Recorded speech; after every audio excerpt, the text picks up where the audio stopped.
So y'all, here's an update. We are still without power here in Texas. Bread and everything else, and our power is still out. So we're sitting here by the fire,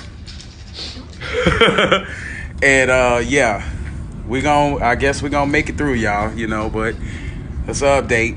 Texas is wrong for this. Texas is wrong for this.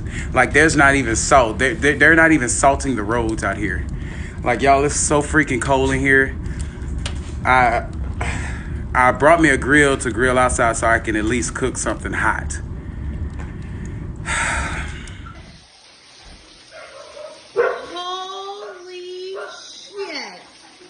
Are you fucking kidding me right now? Oh my god. Turn the water off. Can I go up there and pop it back up? I don't want to. Oh my god. Oh my god. Well, What the fuck? there goes our house. Thanks for watching, guys. Pray for Texas.